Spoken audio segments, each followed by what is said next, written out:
Bonsoir à tous et bienvenue dans le journal des régions. La tournée de reddition de comptes se poursuit dans le département de l'Atlantique.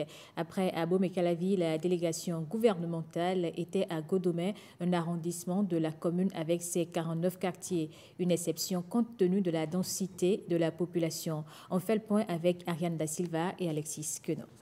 On est passé à 1 million d'habitants déjà. Nous vous demandons à présent d'œuvrer pour que Godomey devienne une commune.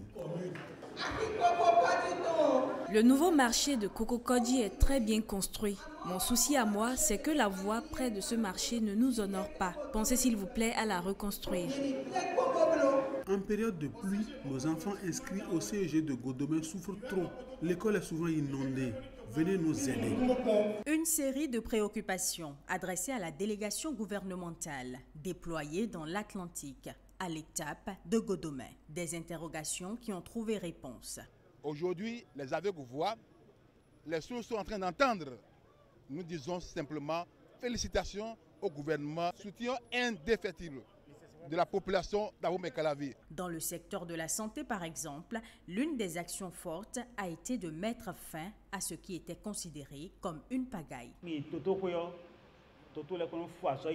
Vous allez à l'hôpital, personne pour vous recevoir à l'époque. À son arrivée au pouvoir, Patrice Talon a mis fin à tout ça, puisque ça ne nous honorait pas. L'exécutif a ensuite échangé avec les syndicats du secteur de la santé pour mieux comprendre ce qui n'allait pas et pour recueillir leurs doléances. Autrefois, quand on allait au CNHU pour des soins, on ne nous accueillait pas bien. On était même obligé de supplier. Aujourd'hui, les choses ont changé, l'accueil est chaleureux.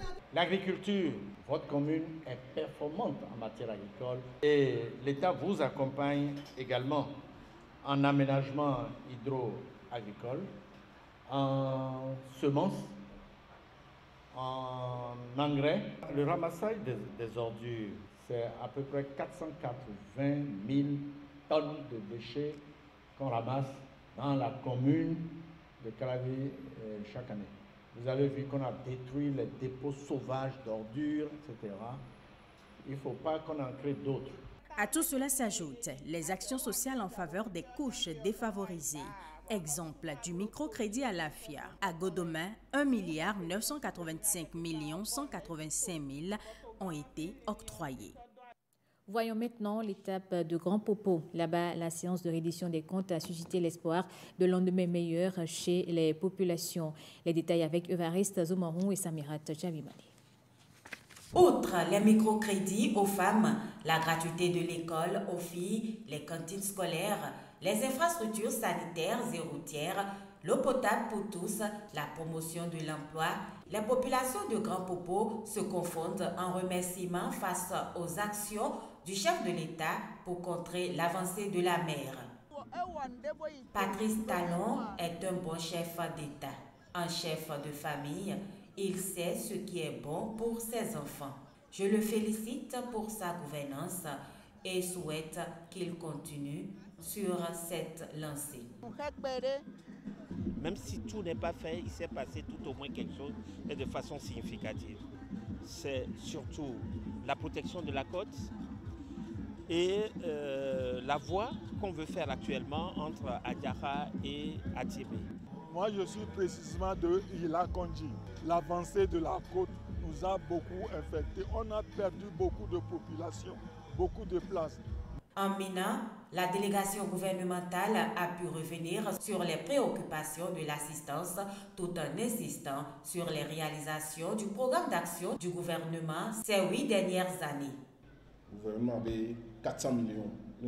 Ici, à Grand Popo, le gouvernement a mis de grands moyens pour la protection de la côte et cela se poursuit. La réfection de la place du 10 janvier figure parmi les priorités du chef de l'État.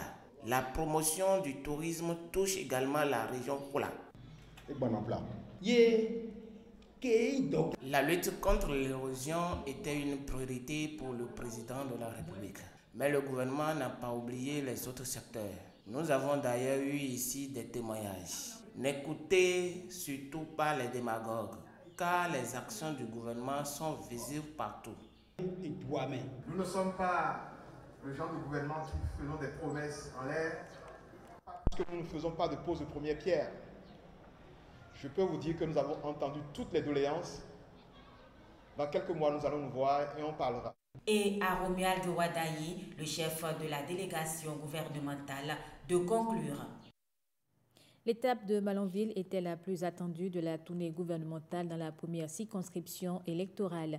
Au menu, des sujets brûlants. La sortie frauduleuse d'intrants agricoles et des produits vivriers du pays et les relations tendues entre le Bénin et le Niger. Patrick Ayadji et Judikaël Aïnan pour le point. Le Bénin, gouvernement Ganano.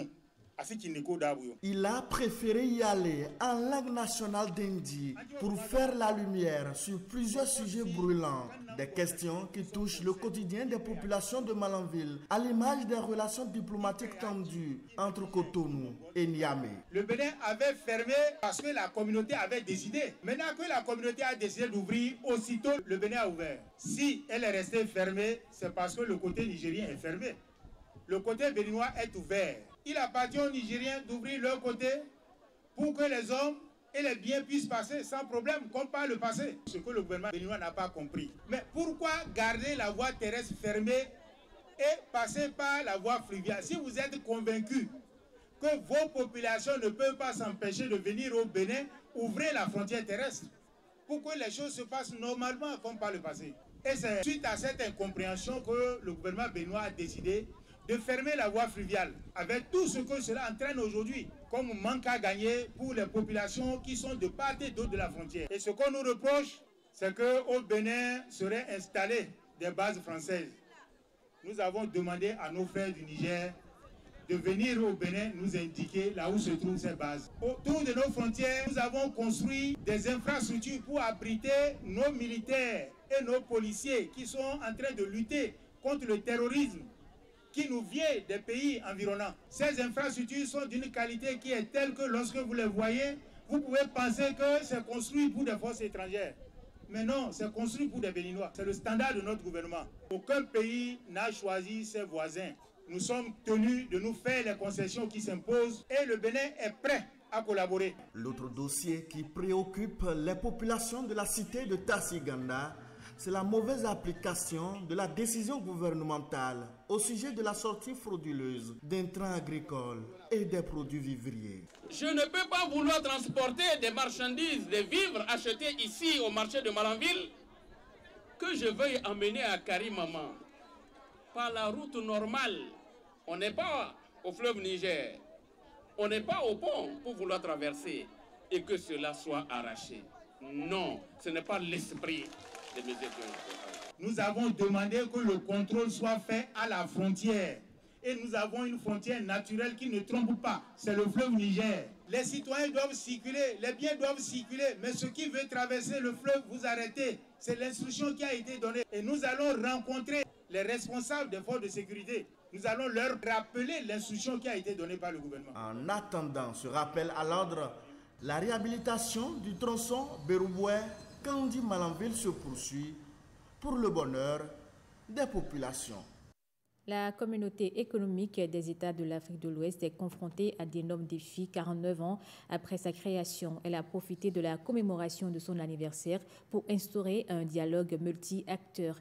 Les détails avec Simon Villon et Alexandra Jotan. Les fruits ont-ils tenu la promesse des fleurs? Où en est-on aujourd'hui parlant d'intégration au sein de la CEDEAO 49 ans après sa création? Les frontières aujourd'hui, ça devient un calvaire total. Entre Cotonou et Abidjan, il y a plus de 50 barrages. Et tous ces barrages-là, il faut payer pour passer. Les obstacles à la libre circulation des personnes et des biens demeurent. Le terrorisme, la multiplication des régimes autoritaires sont autant d'aspects qui inquiètent et suscitent réflexion. Ce dialogue multi-acteurs a pour vocation d'apporter des pistes de solutions. Nous avons ici ceux qui pratiquent l'intégration au quotidien. Je pense aux transporteurs, aux commerçants qui sont militants aussi de l'URCDAO. Je pense à tous les usagers de ce que nous pouvons appeler les instruments de la CEDEAO. Vous avez tous suivi l'actualité de ces derniers jours avec les difficultés que nous avons à la frontière entre le Bénin et le Niger. Mais pour ma part, je reste convaincu que ces péripéties ne sont rien par rapport au grand temps de l'histoire. Pour moi, c'est de la petite histoire. La grande histoire, elle est l'histoire de l'unité et de l'intégration. Et ce sont ces forces qui vaincront. Les résultats attendus au terme de cet événement sont les suivants. Les principaux groupes cibles se sont appropriés des acquis et réalisations de la CEDEAO et se sont engagés à contribuer activement à leur renforcement. Un chantier. Entre conférences et panels de discussion, les représentants des communautés et autres acteurs font des propositions pour un lendemain meilleur au sein de l'espace d'intégration sous-régional. Et toujours dans le cadre de la commémoration du 49e anniversaire de la CEDEAO, le stade René Pleven d'Apakpa a abrité un match de gala. Il a opposé une équipe gouvernementale et une équipe de la CEDEAO. Les temps forts avec Marcel Betoro et Edmond Humbo. 5 buts marqués par l'équipe gouvernementale, composée des agents du ministère des Affaires étrangères et du ministère de l'Économie et des Finances, contre 4 buts pour l'équipe de la CEDEAO.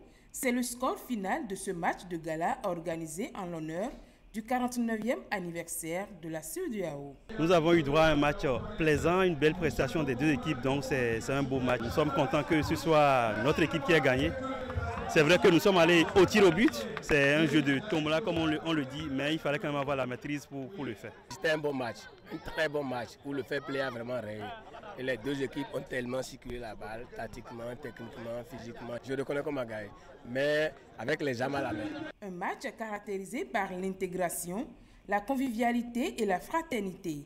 Ce qui ressort d'ailleurs, la vision 2050 de la CEDEAO, dont l'objectif est de bâtir une sous-région sans frontières, pacifique et prospère, dans laquelle les États membres promeuvent la création de richesses et la réduction de la pauvreté. On ne voit que la CEDEAO quand on parle de coup d'État ou de sanctions, mais ce n'est pas évident.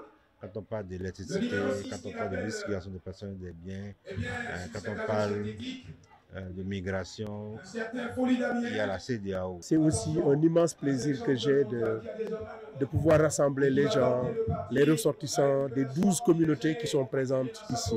Et chacune de ces communautés a sa culture, a sa façon de s'exprimer.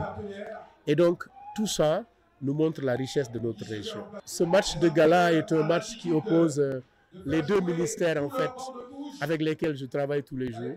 Le ministère de l'Économie et des Finances, qui a la tutelle de la CEDEAO, parce que ça abrite la coopération. Et il y a bien sûr le ministère des Affaires étrangères, qui est en fait la porte d'entrée diplomatique de tout pays. L'intégration, c'est d'abord et avant tout la solidarité.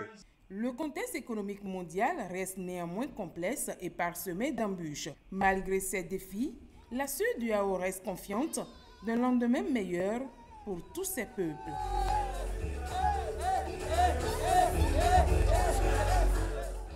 Le Bénin reçoit ce 6 juin au Félicia d'Abidjan, le Rwanda, dans le cadre de la 3e journée des éliminatoires du Mondial de football 2026. En conférence de presse d'avant-match, Kenneth Roy et Steve Mounier sont apparus très sereins. Presti Bozo et Hospice Métoli pour le point. 23 guépards sur les 25 convoqués ont répondu présents à l'appel du sélectionneur Kenneth Roy. Malgré les absences d'Andreas Montondi, blessé, et de Olivier Verdon, pas apte selon son club, le sélectionneur franco-allemand des Guépards ne semble pas du tout perturbé. Il y aura un peu moins de problèmes pour la possession de balles que ce que nous avons connu contre la Côte d'Ivoire et le Sénégal, où on leur a laissé un peu plus la possession. Je pense que pour nous, c'est la même approche, c'est même plus de motivation, parce que c'est une occasion en or de pouvoir jouer ces deux matchs et surtout de pouvoir remporter le premier match. Avec seulement un point au compteur avant cette 3e journée, face au leader du groupe C, le Rwanda, le capitaine des Guépards est conscient que ce ne sera pas une partie de plaisir. C'est une équipe qui est vraiment très solide, avec des grands gabarits, des joueurs très athlétiques, qui met beaucoup d'impact dans tout ce qu'ils font. C'est pas une équipe qui est facile à jouer. La clé, Je pense pas qu'on la connaisse, on va sûrement la découvrir. Mais voilà, tout ce que je peux dire, c'est que c'est vraiment pas une équipe simple à jouer. Mais on fera tout pour essayer d'ouvrir la serrure. L'objectif est clair pour les Guépards, faire leur retard. Privés de leur faim à domicile en raison du déclassement du stade de l'amitié général Mathieu Kérékou, Gernot Rohr et les Guépards font contre mauvaise fortune bon cœur. La pelouse, le stade, les terrains d'entraînement, tout est parfait. Et on n'a pas ça actuellement à Cotonou. Donc de ce côté-là, c'est de bonnes conditions de jeu. Il y aura peut-être quelques milliers de supporters, on l'espère quand même, qui vont nous soutenir. Et puis après, on verra, ça se fera sur le rectangle vert, la différence, et pas dans les tribunes. Le sélectionneur des Amavubi, Thorsten Spittler, est heureux d'être à Abidjan plutôt qu'à Cotonou. L'Allemand de 62 ans souligne que la rencontre sera très serrée face à une équipe du Bénin difficile à manœuvrer. Je connais le sélectionneur allemand du Bénin, Gernot Rohr, qui est un bon coach. Je sais qu'il a bien préparé son équipe pour cette rencontre. Je crois que le match face au Bénin ne sera pas facile, mais mon équipe est prête. Nous avons eu une bonne préparation également. Nous sommes une bonne équipe et mes joueurs sont prêts. À 20h, heure de Cotonou, 19h d'Abidjan, le Bénin jouera sa première finale du groupe C contre le Rwanda au Félicia. Outre les supporters venus de Cotonou pour l'occasion, une forte mobilisation de la communauté béninoise en Côte d'Ivoire est annoncée pour pousser les Guépards à la victoire. Et c'est la fin de ce journal. Merci à vous de l'avoir suivi.